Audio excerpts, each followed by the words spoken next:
Hai mai visto genitori che hanno evitato di usare il passato solo perché il figlio non conosceva ancora le regole grammaticali? Hai mai visto un madrelingua che sceglie i tempi verbali mentre parla con uno straniero, basandosi sulla sua conoscenza della grammatica?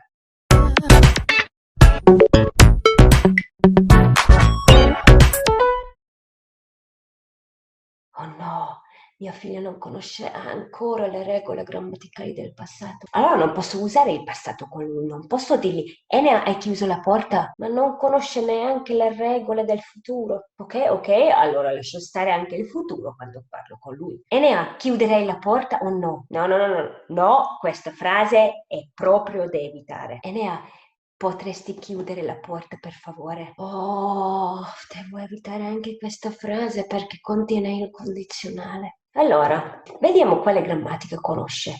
Conosce l'imperativo e forse il presente. Ok, se è così devo limitare il mio linguaggio a questi due punti. Ma allora non posso usare il passato con lui finché non va a scuola e non apprende le regole grammaticali del passato. Ti faccio un altro esempio. Quando studi una lingua straniera, i corsi tradizionali solitamente ti fanno concentrare solo su un punto grammaticale, vero? Vai a scuola e impari tutti gli aspetti del present simple senza conoscere gli altri tempi verbali.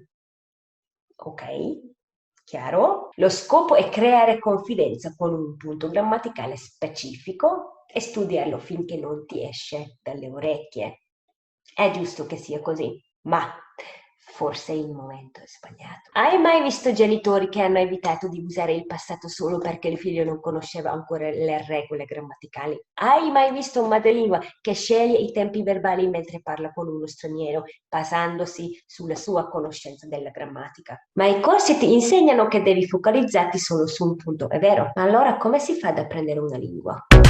Studia i metodi più efficaci per apprendimento di lingue straniere, seguo tanto poliglotti, esperti linguisti e cerco di tenermi sempre aggiornata nel campo. Ho notato una cosa fondamentale: se alla fine il nostro obiettivo è parlare come una madrelingua, cioè con gli utenti naturali di una lingua specifica, perché non utilizzare metodi più naturali? Quando segui un corso di lingua, molto spesso segui un programma artificiale. Cosa vuol dire? Vuol dire che all'inizio di un percorso ti insegnano solo il presente, ma questo non ci permette di rispondere a domande basilari come cosa hai fatto oggi, ieri, nel weekend? Non puoi rispondere, visto che ancora conosci solo il presente. In una conversazione naturale incontri diversi punti grammaticali perché è evidente l'interlocutore non penserà a dover selezionare la grammatica che usa con te mentre parlate. Quindi dovremmo lasciare stare i corsi di lingua e libri di grammatica perché ci insegnano la lingua in modo costruito e non naturale. In realtà mi attira la razionalizzazione di un metodo e non credo che sia un problema apprendere qualcosa con un metodo non naturale. Credo però che più un sistema artificiale assomiglia a quello naturale, più efficacia abbia nell'apprendimento. Nel caso delle lingue si tratta di capire come apprendere la grammatica della lingua straniera più naturalmente, più velocemente, più efficacemente possibile. Il mio primo consiglio è avere un quadro generale. Secondo me è fondamentale avere un'idea iniziale di cosa vai ad affrontare.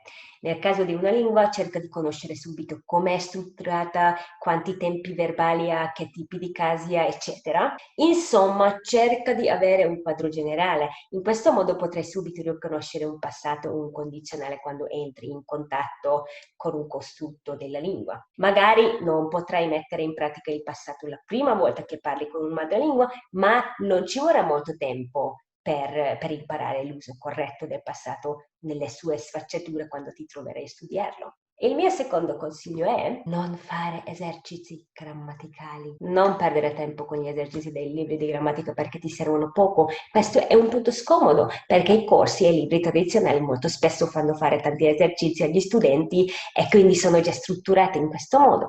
I poliglotti come Benny Lewis, John Fotheringham, Donovan Neal raccomandano di studiare la lingua nel contesto invece di fare esercizi noiosi. Credo anche che i poliglotti sappiano meglio di altri quali siano i metodi più efficaci per apprendere una lingua. E ecco il mio terzo e ultimo consiglio. Il mio terzo consiglio è impara la grammatica nel contesto. Leggere, ascoltare e guardare materiali semplici e interessanti. Sembra evidente, ma per tanti non lo è. Quando arrivi ad un certo livello, prendi materiali autentici, osservali bene, osservali da vicino e prova ad evidenziare i punti grammaticali e strutturali nel contesto. Quindi il tuo primo punto deve essere avere un quadro generale, osservare la lingua nel contesto e quando hai più familiarità iniziare a studiare la grammatica in modo approfondito. Se hai altre tecniche che secondo te sono efficaci, condividile, discutiamone. Io sono sempre alla ricerca delle tecniche migliori per l'apprendimento delle lingue straniere. Seguimi e metti un like se vuoi vedere contenuti efficaci per imparare inglese o qualsiasi lingua che vuoi. Alla prossima!